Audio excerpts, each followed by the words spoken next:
আমাদের যারা যদি গ্রেডুয়েশন পায়, প্রমোশন পায়, দেখা গেছে এখানে লেভেল পরিবর্তন হয়। আমরা 10 নম্বরে রেখেছি।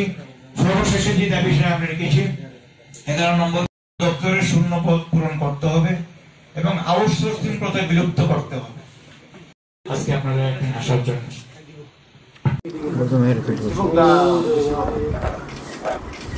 কর্মচারী সংঘ গত 1 বছর ধরে কর্মচারীর স্বার্থে বিভিন্ন দাবি দাওয়া নিয়ে আমরা আমাদের কর্মসূচি চালিয়ে যাচ্ছি। পাশাপাশি আমরা রাজ্যের কর্মচারীদের বিভিন্ন দাবি দাওয়া আমাদের ত্রিপুরা রাজ্যের জনপ্রিয় মুখ্যমন্ত্রী মাননীয় ডক্টর শ্রী মানিক সাহা মহোদয়ের নিকট আমাদের এই দাবি সনদ আমরা তুলে দিয়েছি। পাশাপাশি আমরা আমাদের দাবি সনদ আমাদের পশ্চিম জেলার জেলা সভাধিপতির মাধ্যমে আমরা কৃষিমন্ত্রীর নিকট আমরা তুলে দিয়েছিলাম আমাদের কৃষি দপ্তরের কিছু দাবি। পাশাপাশি আমরা চিফ সেক্রেটারি থেকে শুরু করে সকলকে আমাদের এই দাবিগুলির সম্পর্কে অবহিত আমরা করেছি। তো আমরা পুনরায় আমাদের রাজ্যের এই যে কর্মচারী সমাজ, এই কর্মচারী সমাজের যে বিভিন্ন দাবি, সেই দাবিগুলি নিয়ে আমরা আবার আগামী দিনে আমরা একটা কর্মসূচি নিচ্ছি যে আমরা আমাদের সমস্ত দাবি নিয়ে আমরা রাজ্যের মুখ্যমন্ত্রী থেকে শুরু করে সমস্ত মন্ত্রিসভা সদস্য এবং আমরা চিফ সেক্রেটারি শুরু করে সকলের নিকট আমরা এই দাবিগুলি আমরা তুলে ধরব। যেহেতু আমরা কর্মচারী সংগঠন করি, তাই কর্মচারী হিতে কর্মচারীর স্বার্থে কাজ করাই আমাদের নৈতিক দায়িত্ব। কারণ আমরা যে শ্রেণীর প্রতিনিধিত্ব করি সেই শ্রেণীর জন্য কাজ করাই আমাদের দায়িত্ব। আমরা বিগত দিনে আমরা দেখেছিলাম যারা শ্রেণী সংগ্রামের কথা বলতো তারা যে শ্রেণীর প্রতিনিধিত্ব করতো সেই শ্রেণীর পায়েই তারা কুড়াল মারতো, বুকে তারা ছুরি মারতো। কিন্তু আমরা সেই পথে আমরা যাচ্ছি না। আমরা কর্মচারী সংগঠন করি, কর্মচারীর স্বার্থে কাজ করে আমাদের একমাত্র উদ্দেশ্য। তো আজকে আমরা এই রাষ্ট্রবাদী কর্মচারী সংঘের পক্ষ থেকে প্রথমে আমরা রাষ্ট্রবাদী সরকারকে আমরা অভিনন্দন জানাবো। কারণ 2018 সালে এই সরকার প্রতিষ্ঠিত হওয়ার পর রাজ্যের কর্মচারীদেরকে যে প্রতিশ্রুতি দিয়ে সরকার প্রতিষ্ঠিত হয়েছিল যে রাজ্যের কর্মচারীদের বেসিক বৃদ্ধি করা হবে, সেই কথা অনুযায়ী ওনাদের প্রথম যে ক্যাবিনেট, সেই ক্যাবিনেট বসে 3 জনের এক্সপার্ট কমিটি গঠন করে দিয়েছিলেন এবং এই 3 জনের এক্সপার্ট কমিটি 2018 অক্টোবরের 15 তারিখ তাদের রিপোর্ট পেশ করেছিল এবং তাতে দেখা গেল আমাদের কর্মচারীদের যে ফিটমেন্ট ফ্যাক্টর 2.25 দিয়েছিল বামফ্রন্ট আমলে, সেই ফিটমেন্ট ফ্যাক্টর বাড়িয়ে 2.57 করা হয়েছে। এতে সরকারের কোষাগার থেকে মাসে 76 কোটি টাকা করে বছর 912 কোটি টাকা অতিরিক্ত খরচ হয়েছে, যার ফলে যে আমাদের অ্যালাউন্সগুলি দেওয়ার প্রতিশ্রুতি ওনারা দিয়েছিলেন, অ্যালাউন্সগুলি তখন ওনারা দিতে পারেননি আর্থিক সংকলনের কারণে। তো পরবর্তী সময়ে আমরা আমাদের এই যে অ্যালাউন্স, মেডিকেল অ্যালাউন্স, সিএ বা হাউস রেন্ট, এগুলির জন্য আমরা দাবি করে আসছিলাম। তো সেগুলি সরকার সুযোগ মতো আমাদেরকে দেবেন প্রতিশ্রুতি দিয়েছিলেন, কিন্তু আজ পর্যন্ত আমরা সেই প্রতিশ্রুতি অনুযায়ী আমাদের সেই অ্যালাউন্সগুলো আমরা পাইনি। তো এটা আমাদের একটা জ্বলন্ত দাবি। তো আমাদের দাবিগুলি নিয়ে পরবর্তী সময়ে আমার মাননীয় সম্পাদক বলবেন। তবে আমি শুধু একটা কথাই বলবো, রাষ্ট্রবাদী সরকারের আমলে আমরা কর্মচারীরা যতটুকু আশা করেছিলাম আমরা ঠিক সেই লক্ষ্যে আমরা পৌঁছতে পারিনি এবং সেই লক্ষ্যে পৌঁছানোর জন্য আমরা রাষ্ট্রবাদী কর্মচারী সংঘ আমরা আপ্রাণ চেষ্টা করে যাচ্ছি এবং আমরা সেই লক্ষ্যেই আমাদের এই দাবি সনদ নিয়ে আজকে আমরা এখানে বসেছি। আমরা এখন আমাদের রাজ্য কমিটিতে আলোচনা হবে, রাজ্য কমিটির আলোচনার মাধ্যমে আগামী দিনের আমরা যে আমাদের যে কর্মসূচি, সেই কর্মসূচির রূপরেখা আমরা তৈরি করব। তো আমি এখন আমার মাননীয় সম্পাদককে বলবো আমরা যে দাবিগুলি নিয়ে আজকে এখানে বসেছি সেই দাবিগুলি উনি আপনাদেরকে পাঠ করে শোনানোর জন্য। এখন আমাদের রাজ্য কমিটিতে আলোচনা হবে, রাজ্য কমিটির আলোচনার মাধ্যমে আগামী দিনে আমরা যে আমাদের যে কর্মসূচি, সেই কর্মসূচির রূপরেখা আমরা তৈরি করব। তো আমি এখন আমার মাননীয় সম্পাদককে বলবো আমরা যে দাবিগুলি নিয়ে আজকে এখানে বসেছি সেই দাবিগুলি উনি। আপনারা উপস্থিত হয়েছেন, প্রথমে আপনাদেরকে বিজয় আর শুভেচ্ছা এবং দীপাবলির শুভেচ্ছা জানাচ্ছি। আমার রাষ্ট্রবাদী কর্মচারী সংঘের মাননীয় সভাপতি আপনাদের কাছে তুলে ধরেছেন যে প্রেক্ষাপট, এটি নিয়ে বিশেষ কিছু বলব না, শুধু দাবি সনদগুলো আমি আপনাদের কাছে পাঠ করে শোনাচ্ছি। রাষ্ট্রপতি কর্মচারী সংঘ প্রথমেই দাবি শোনাতে প্রথমেই 1 নম্বরে আমরা দাবি রেখেছি, ত্রিপুরা রাজ্যে রাষ্ট্রপতি সরকার গঠিত হওয়ার পর এ পর্যন্ত রাজ্যের কর্মচারী ও পেনশনভোগীদের জন্য মোট 36% মহার্ঘ ভাতা প্রদান করার রাষ্ট্রবাদী কর্মচারী সংঘ ত্রিপুরা বাংলাদেশের পক্ষ থেকে রাজ্য সরকারকে অভিনন্দন জানাচ্ছি।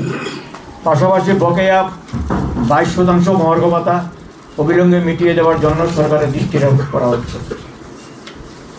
2 নম্বর দাবি রেখেছি আমরা, কেন্দ্রীয় সরকারের 8ম বেতন কমিশনের ন্যায় রাজ্যের সকল কর্মচারীদের জন্য রাজ্যে পূর্ণাঙ্গ বেতন কমিশন গঠন করতে হবে এবং এক দেশ এক বেতন কাঠামো চালু করতে হবে। 3 নম্বরে রেখেছি আমরা, বহুদিন থেকে যেটা একটা জ্বলন্ত ইস্যু করে আছে, বিভিন্ন অ্যালাউন্স যেমন house rent, CA, medical allowance, এগুলি এখনো রাষ্ট্রপতি সরকার গঠন পর বৃদ্ধি হয়। আমরা সরকারের কাছে আবেদন রাখছি। রাজ্যের জল 4 নম্বর যেটা রাজ্যের জলজন্ত ইস্যু অবিলম্বে সকল দপ্তরে সকল অনিয়মিত কর্মচারীদের নিয়মিত করতে হবে। 5 নম্বরে রেখেছি আমরা, ডাইন হাসপাতাল নতুন নিয়মাবলী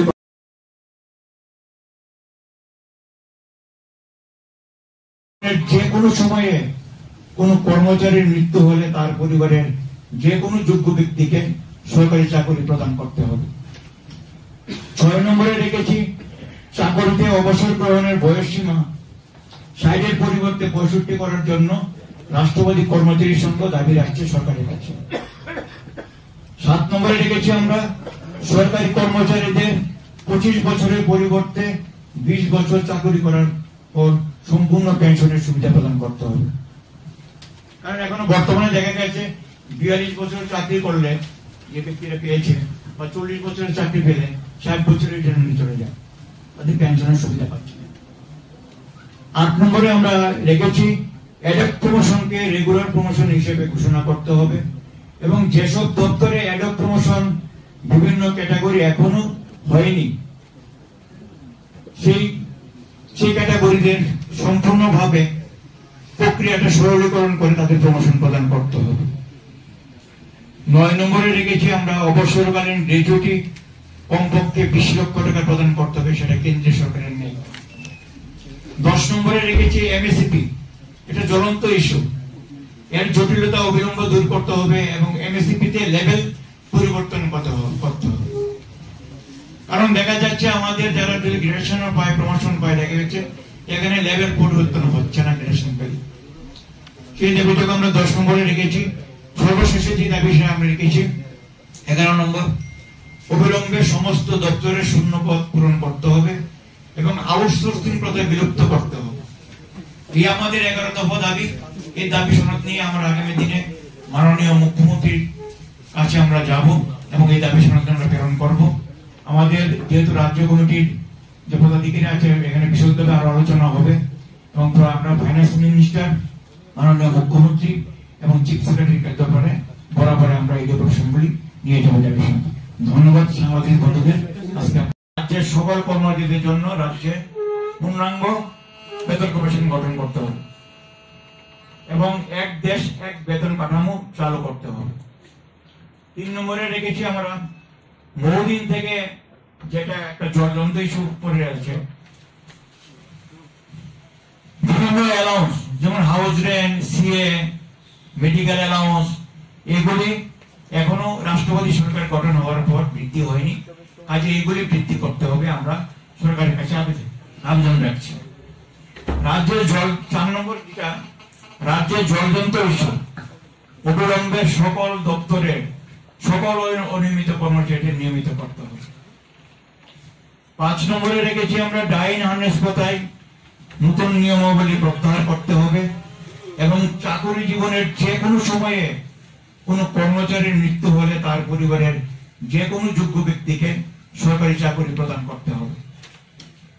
6 নম্বরে রেখেছি, চাকরিতে অবসর গ্রহণের বয়সসীমা 60-এর পরিবর্তে 65 করার জন্য রাষ্ট্রবাদী কর্মচারী সংঘ দাবি রাখছে সরকারের কাছে।